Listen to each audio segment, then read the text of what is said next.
So my name's Jackie. I just wanted to say thank you for having me out in Ostrava. It's been a lovely conference so far. And I was visiting, I think, in 2016, and I'm really excited to be back. Now, today I'm going to be talking about what I've been doing for the last 10 years and some of the stuff I've learned. It's sort of a personal reflection back. And I hope by the end you walk away with something that you can apply to your own career and your own day-to-day life. So during this talk, I'm going to have a little personal exercise for you. So if you have a piece of paper you can scribble on, a cell phone, or a computer, I suggest you get it out now, because I'll be prompting you to sort of write things down as an exercise, personal exercise for yourself. If you don't do it, that's fine. But I hope you kind of take some of this and think about it as I present it.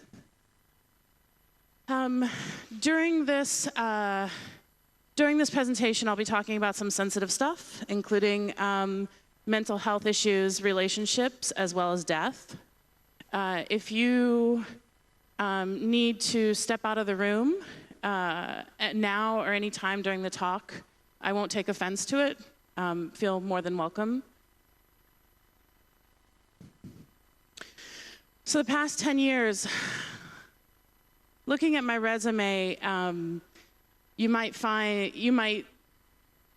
think you would see an impressive list of accomplishments, but what you don't see are the struggles and sacrifices that came along with all those. This is an abbreviated list. It's small. It's on purpose. It's not meant for you to necessarily read through it. But my jobs included a job at the Washington Post, at the Library of Congress, which is the world's largest library. I worked for President Obama at the White House. I co-founded a coding boot camp at my current job, which trained hundreds of developers. I did a lot of work in the community, local community, Django District, PyLadies DC. I became an international leader of PyLadies. I'm a leader in DC Femtech. I've helped various elements of the organization of PyCon and SciPy. I created a group in DC called GeoDC and another group called Women Data Scientists DC. I've taught journalists how to code through the National Institute of Computer Assisted Reporting, along with a university in Missouri. I wrote a book for O'Reilly that targeted at journalists and people doing calculations in Excel, wanting to learn how to code. I sit on the board of 2 nonprofits. One of those is called Biteback. It teaches digital literacy in DC and Baltimore. They started a level of taking an attachment, attaching it to an email and sending it. So very low level, because some people just weren't exposed to any technology and they're being separated from the marketplace. And so it starts at a very basic sending emails and goes all the way up to A+ certification. And I sit on the board of the Python Software Foundation. I've spoken at PyCons across the world, and I've created the leading Python library in my domain area. I'm almost done, almost done with my Ph.D., and I got married, had a baby, and lastly, I bought, ripped apart, and remodeled and sold a house, which just sold 2 weeks ago, which makes a very nice ending for this talk.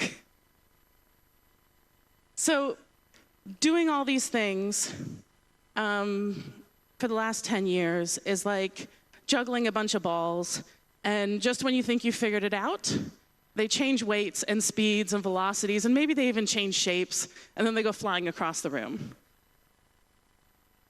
June of 2017, this was the week I got married. I also started a new job. So I had my final wedding dress fitting, started my new job on Monday, had my final wedding dress fitting, and the same day, my dog Lishka died. Day 2 of the job, I filled out my benefits. I added Lishka to my to-do list. I took her to the crematorium. confirmed tables and chairs, confirmed the wedding location, packed up for the wedding day. Day 3 of my job, met new boss department, family coming to town, picked up Lishka, packed for the wedding, drive to the farm. Thursday, entertain wedding guests, set up the wedding, mourn my dog. Friday, go to the White House, get sworn in, left my family and friends behind to set up the wedding, not knowing if it would be a complete failure, but just assume that something would happen. Saturday got married, Sunday cleaned up, took my mom to the hospital, arranged for an extra night, and then Monday returned to DC at 4:30 in the morning, started my second week of work at a new location and with a new set of people. In 1 week, I had a new job, had a dog die, I had a wedding, and I took my mother to the hospital. I've learned how to juggle these things, even in highly emotional situations. However, it's taken a toll on me. When you start life, everything is written down for you. And I'm gonna speak from the American perspective because I'm not, I don't know what the scripted life is in the Czech perspective, but in the US, you go to elementary school, you go to middle school, you go to high school, maybe you play a musical instrument, maybe you play some sport, but a lot of that is sort of determined by the environment that you grow up in and the things that you have access to, and of course any regulations that tell you you have to go to school. But at some point, maybe you go to college, maybe you don't. At some point, life becomes unscripted. No one is telling you what to do and when to do it. So 10 years ago, I was a few years into the unscripted part of my life. I moved to DC and I bought a house. This is the house. It's a row house in DC. And just so you understand, there's like a row, the house is the whole building, and it stops kind of where the awning is. And there's probably like 7 more on this row, which goes all the way to the other end of the street. So before we continue, first part of the exercise. Write down everything that is a priority for you in your life right now. Anything that consumes your time and energy. This could be work. This could be personal projects. It could be volunteer time. It could be family. Could be friends. Could be classes. It could be participation in some religious organization.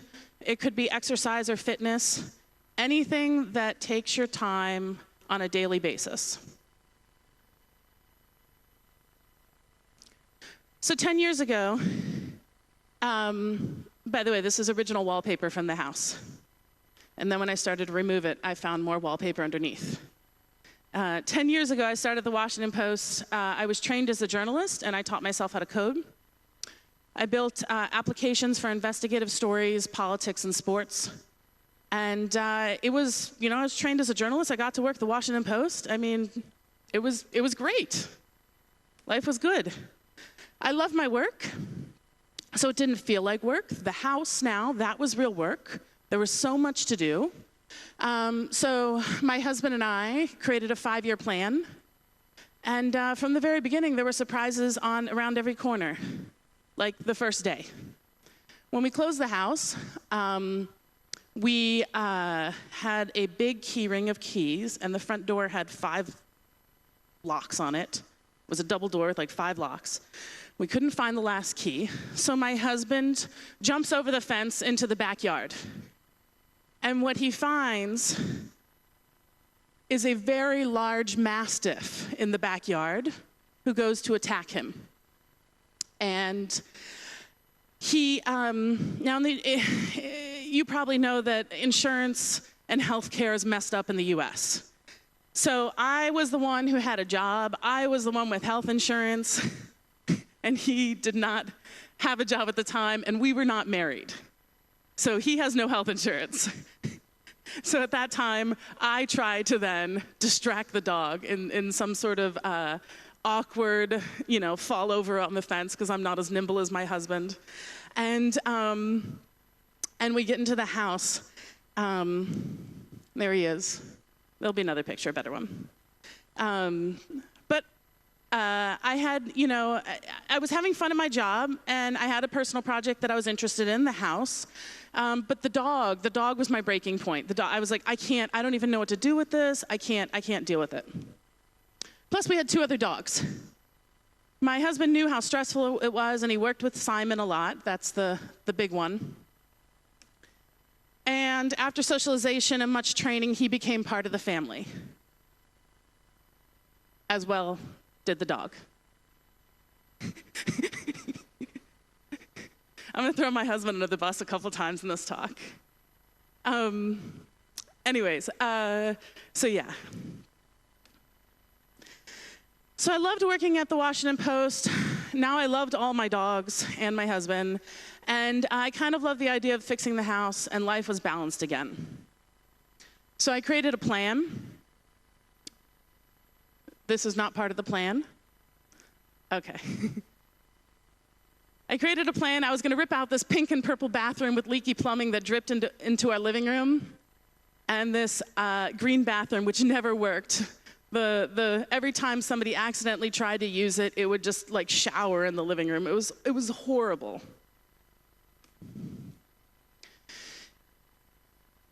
Because the nature of news and the immaturity of data journalism, or journalism and technology as a well-operating organism at that time, every project was a fire.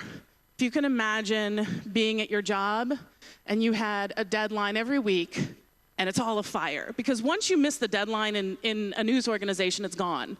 You can't just push it back, because things go to the printers. And so you really need a sort of strong management structure who understands both journalism and IT to know when to be able to push back and to know when to be able to accept some of those fires. One example was a project I worked on called Top Secret America, which looked at the overlapping of contractor services in the US government after September 11th. If you don't remember, September 11th is when the planes hit the buildings in New York City and the buildings collapsed. The US government had increased contracting services a lot, and so we were doing an investigation on those increases. And a week before it was supposed to publish, it had already been leaked out to other people. The project was at risk. It was a fire. At one point, I worked 36 hours straight before I finally just physically went home and collapsed. The neighborhood we were living in, also on fire. That is a picture, and some of these are taken from an old cell phone camera, so they're not the best pictures. That was taken from the second floor of the back of the house. We just got done cleaning it. It was about a month after we lived there. Somebody had set a car on fire, and I remember the call to emergency when my husband made it. They asked him what color the car was. He said, "It's fire. It's fire-colored." 3 weeks later, there was another car fire. This one was from the front of the house. It was at 3 a.m. My husband said to me, "Hey, the car's on fire." And I said, "How close is the house?" And he's like, "Oh, it's about half a block." And I'm like, "Okay." And I'm like, "Is it our car?" And he goes, "No." And I went back to bed. So, with all the fires, I have a no problem. I didn't create good boundaries with work. I wasn't able to say no. I never missed a deadline because, like I said, once it passes, it passes. My no problem was so bad, someone suggested I should work on my Ph.D., and I said, "Sure, that sounds like a great idea." I started in 2010. I just passed my dissertation proposal, so that was, I think this slide is an old slide that I originally created with the idea, maybe in 2015, that I would graduate in 2016. So it's kind of an ongoing joke. So my 4 priorities that I had at the time were not bad. However, one of them becomes erratic and takes the spot of multiple priorities. So job becomes job, and more job. My mind told me I was done, but I ignored it. So then it used my body to tell me it was game over. So I decided to leave the Washington Post. as a journalist, this is a really hard decision because after the Washington Post, there's not very many places to go if you want to stay in the field. Meanwhile, I was slowly removing wallpaper from each room. It was therapeutic. So, part 2. Write or type what you want to do, but you're not doing now. Things you've always dreamed of, big dreams, little dreams. You want to do a startup. You want to buy a house. Maybe you want to get a higher degree. Everything that you want to do, that you want to work towards, write it down. So I moved to the Library of Congress, where I led a team of contractors. Remember that project that I mentioned, Top Secret America?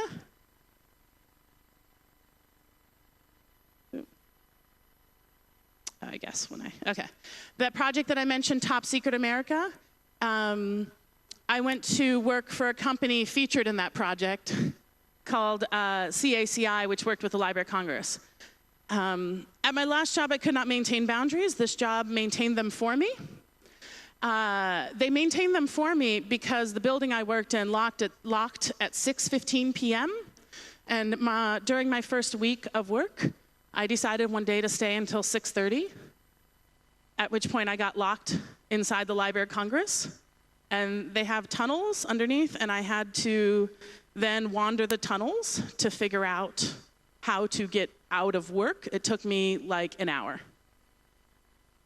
But after that, I was really good at getting out the door then by 6:15. And that job I got through someone I knew.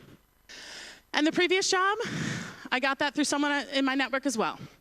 So now a question for everyone.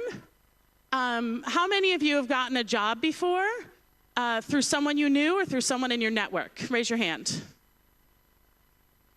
So I don't think we necessarily, okay, put your hands down.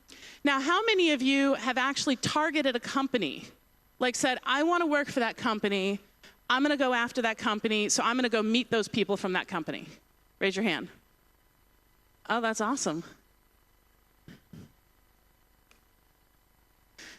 So,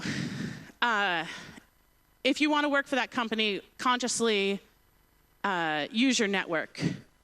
One of the things that I've seen a lot of people do, which I thought was very interesting, is they ask for informational interviews. If you can't meet the person at a meetup, if you can't meet them at a conference, then one of the things you can do is reach out and ask for an informational interview or virtual coffee and meet them online. So I will say that the absolute worst thing that somebody can say to you if you ask for this is, no, I'm sorry, or no, I don't have time. And then you can ask if somebody that's close to them has time, but that's the worst that can happen. So if you really want to work somewhere, you should go and just pester the heck out of people. So networks are powerful. In 1960, Stanley Milgram asked people in Omaha, Nebraska to get a letter to Boston, Massachusetts. And the people who participated were only allowed to pass it to someone who they knew who might be closer to the target. On average, people were separated by 5 other people before the letter made it to Boston. That's called 6 degrees of separation. That experiment was in 1960. It's 2019, and I think I heard somebody say that it was somewhere around 3 now. So yeah, networks are powerful. You should take advantage of them. You can also apply this to house fixing. This is a super secret list of super secret reviews about and recommendations, and stay away from that person in my local neighborhood. Now it's not so super secret. But it's using people who are around you to get what you need. And I should preface this, this is my first house, and I've never done anything like this before. This is not like an area I have experience in. So Library of Congress, I worked on a couple different projects. Because of my knowledge as a journalist, I helped out with the remake of Congress.gov. and also created an electronic intake for libraries, for files at the library. People would literally fly and bring in hard drives prior to that electronic system. And project that I thought you might find interesting, I worked on an old newspaper archive that holds American newspapers from 1789 to 1963. You can even look up about checks in America and the American perspective of what happened with Eastern Europe. And you can find that, it's called Chronicling America. I did a little short URL for you. Also, one you might be interested in, I didn't work on it, but it was on my team, is the World Digital Library. They have a lot of old Czech artifacts as well. So, part 3. Take all the things that you are doing now, take all the things that you want to do. I don't know how many things you wrote, but I'm going to say pick the top 10 and put those top 10 in order. And while a lot of what I'm talking about or have been talking about has been career, don't feel that career needs to be your top priority. It could be family, it could be health, it could be something else. It doesn't necessarily have to be career. So at this time, at the library, my priorities were job, community, house, Ph.D., and family life. And you'll notice that I added community. That's when I started my community activities. And we also got windows. That's my husband again. He was not amused. And this is where we really started to live the American dream, because the windows were mismanufactured and the wrong sizes, and we couldn't get a refund. And so then we sued for the first time. And so yeah, the American dream. Also, I just want to say, is it me, or does this feel like a visual representation of a pile code you inherited from somebody? It's like my husband inherited my pile of code. He's like, I can't do this. So before we can fix the window situation, Hurricane Sandy came to the East Coast of the US. Hurricane Sandy was the second largest at the time that ever existed, right behind Hurricane Katrina. I was teaching a PyLadies class with Katie Cunningham. And when I finished that class, I got on a 2-story ladder to basically install wood into my windows because I didn't want water to come into my house. And I also had a fever of 38.3 Celsius.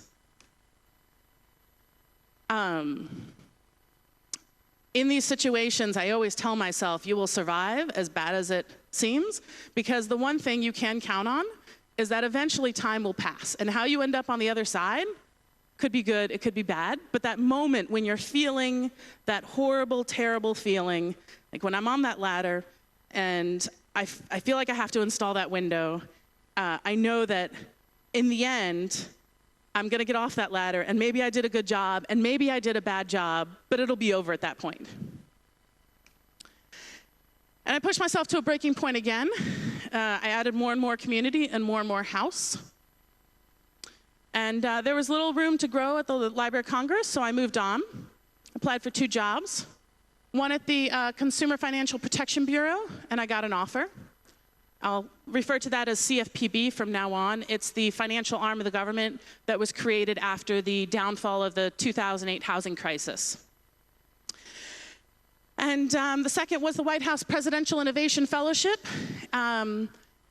Instead of going out drinking one night at PyCon, I decided to stay in my room and apply just before midnight, barely. I got an offer from CFPB, and I started to interview with the fellowship, but I had no idea when that would end. So I was in a situation here where I had one definite offer, CFPB, and one possibly really cool potential offer with the Presidential Innovation Fellows. So I showed my cards, and I said to CFPB, hey, I really want to join. I think you're awesome. But there's this other thing that's just kind of a little bit more awesome than you are. And if they accept me, I'm not going to join. So I'm wondering if you would just hang out, because I think you're really awesome. Can you but I don't want you to I don't want to tell you I'm going to join, and then you do the work for onboarding, and then I'm like, no, I'm not going to join. And also, I think the logo on the right's cooler, because the eagle just screams America. Okay, so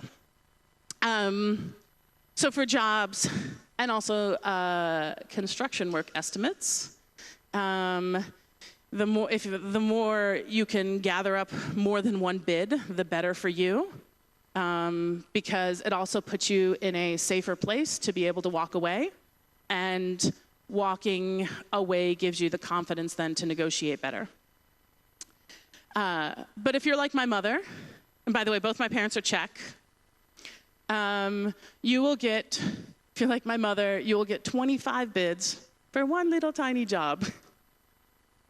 And there's a cost to that time trade-off. So only go after the ones that you really want. Only go after the jobs that you really want. As soon as there's something that you're like, that's not gonna work out. It's not gonna work out with work-life balance. It's not gonna work out.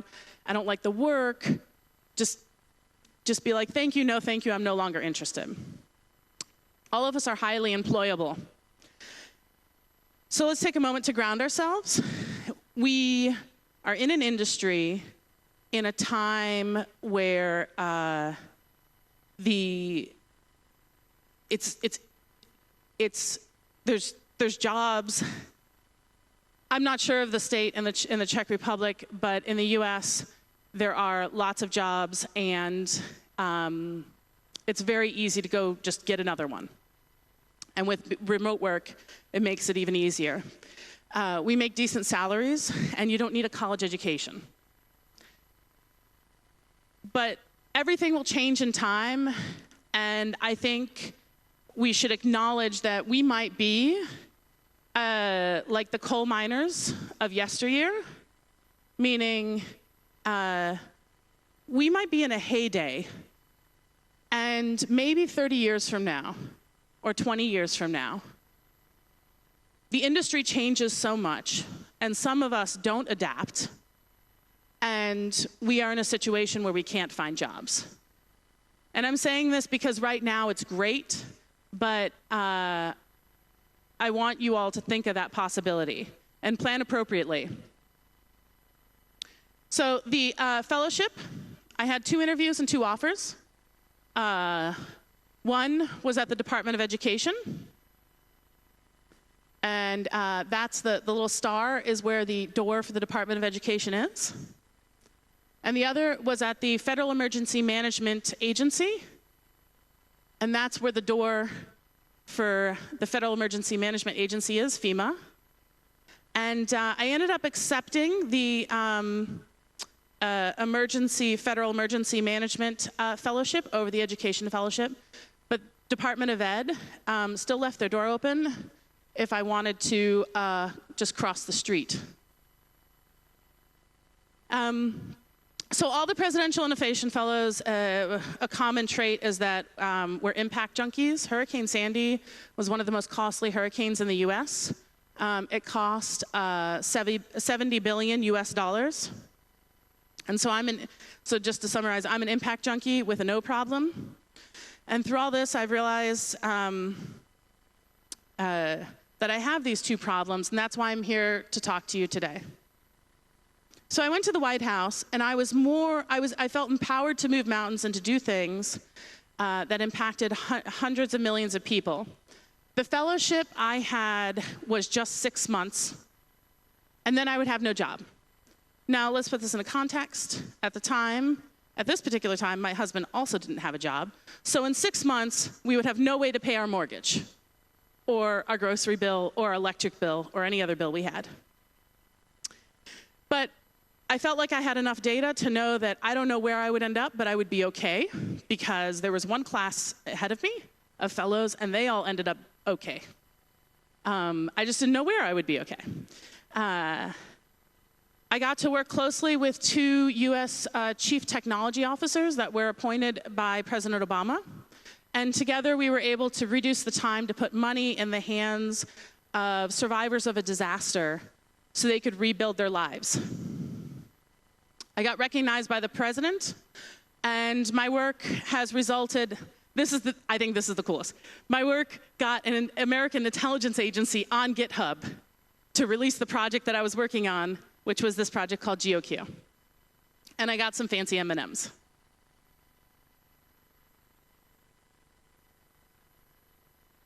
I felt empowered in that situation because people told me I had power. But what I realized was I really didn't have power. I had sort of like a soft power. I mean, what am I going to do? He's not doing what I want him to do. I'm going to go, tell the CTO. That's not the way it worked. And I realized, though, that I should never be afraid to do anything at that moment, because what's the worst that could happen? In the government, it would at least take 6 months to get fired. My fellowship is 6 months. So I'm not going to get fired. So myself and a few other people basically co-founded a startup in government which changes the way technology works. And it also sort of hacked some of the hiring laws. At one point, I told a guy in a nice way that his $120 million proposal in this PowerPoint deck with dollar signs going into a database, and some agencies putting more dollar signs and some agencies putting less dollar signs, was horrible. Think of your job right now. What are you afraid of? What are you afraid of? Your boss? Are you junior in your career and you're afraid someone's going to find you out and you're working late at night trying to catch up on something? Are you senior in your career and you're afraid that someone is going to call you out on something you don't know? Well, it turns out none of us know everything. And you're not really going to be in any pain if you'll be more productive if you just move forward.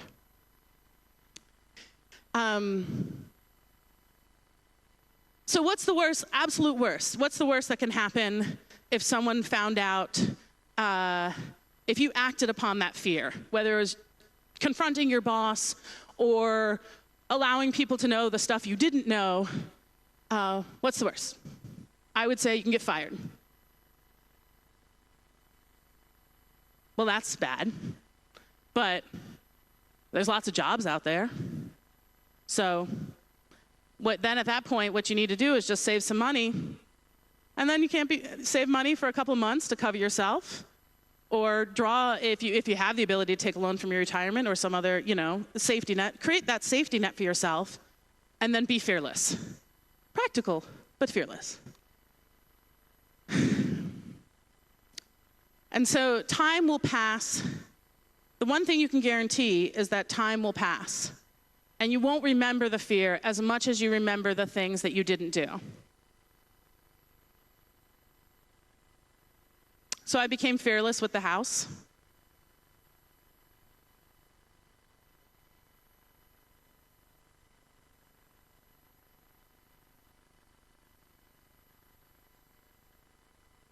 I had a baby while I was rebuilding the house.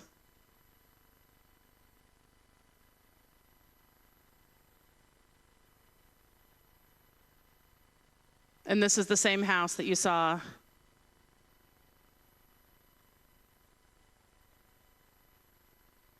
So all that time delicately scrubbing away wallpaper from the walls was time wasted. It's therapeutic, but time wasted. Until the very end, this house slapped me in the face.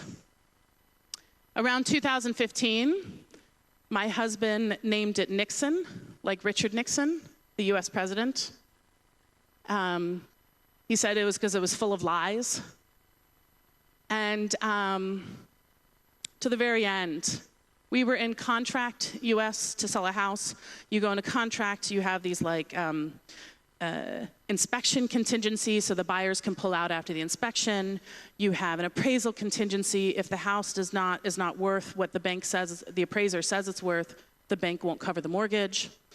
You have all these points at which the deal can fall. And we made it through all of them after having a whole bunch of back and forth and having a whole bunch of problems arise in the inspection. And when the stagers, the people who put the furniture in the house, make it look pretty, were removing the furniture, they hit the garage door about 3 days before the contract was supposed to be complete. And I had just settled in court with another contractor that I sued. It's the American dream. And it was a bad settlement too. And I went on a vacation with my husband and child to Florida, and we went to Disney World when the garage got hit. And Nixon full of lies. And when the garage got hit, I spent my time in Disney World, the happiest place on earth, supposedly, texting and calling garage repair people to get it fixed in time for closing in 3 days. So 3 days to find somebody and to repair it over a holiday weekend. And also not to pay a lot of money because it's a holiday weekend and an emergency. That's not the life I want to live. And so this is where my priorities were. They were all over the place. There was a job, there was a community, there was PSF, Python, PyCon, there was Bite Back, there's the local efforts, there's the book I wrote, there's library, the house, family, Ph.D., etc. Was this work that I did worth it on the house? Buying the house, yes. I should have sold it while it was still kind of junky. Remodeling it and doing all that work, no. Because we spent 3 years. Now, if we were a well-oiled machine, it would have been 3 months. And we lost about $50,000 to the variability of the local real estate market in DC, basically because of the change of the administration. More government workers are leaving DC. We lost $36,000 to a contractor who ran off with our money. And we had, because the second contractor didn't do great work during the inspection, about $10,000 of additional work that had to be addressed. We had to give that money back to the buyer who was willing to take care of it. So did we lose money? We lost opportunity cost. We lost our time. We lost our time. We lost our the opportunity of doing something else with our money. And so like from that perspective, no, it wasn't worth it. And my Ph.D. was delayed further. From a family perspective, no, it was not worth it. This was not worth it. I was 34 weeks pregnant when the frame of the house was built, and I was trying to sell the house to somebody who I was saying, we'll finish it the way you want it, so you can pick your fixtures. And the thing is, though, when I was 34 weeks pregnant, what a lot of people didn't know was at 30 weeks, I was told I was at risk for preterm pregnancy. And so I could have had my baby anytime from 30 weeks on, and the less stress I put on my body, the better it was for the baby. Now, in the end, I was able to carry the baby until 38 weeks. She still spent a couple of days in the hospital, but walking up and down stairs and showing people a house is not exactly something somebody should do. So, the exercise you've been doing is something that Warren Buffett prescribed. Warren Buffett's pilot. Warren Buffett's one of the richest men in the world. And Warren Buffett's pilot one day said, "How'd you make your money?"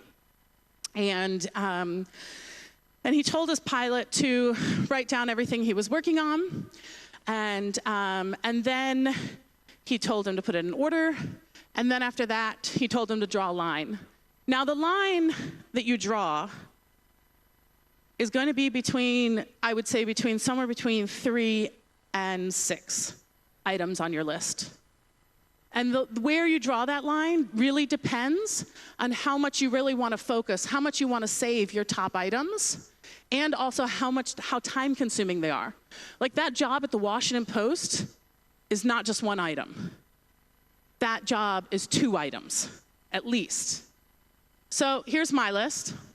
And my priorities, my focus priorities are family, Ph.D., Mesa's the library I wrote, my job, of course, community, and my health. Anything below the line, anything outside of your line are things, as much as you love them, they are the things that are taking your focus away from everything above your line. And so your goals are above the line. Everything below the line are things working against your goals. And so for me, that was a big part of it was about me saying no and starting to set boundaries. So be conscious of what's above the line versus what's below the line. Be intentional. And start scripting your life as opposed to just letting your life take you wherever. Thank you.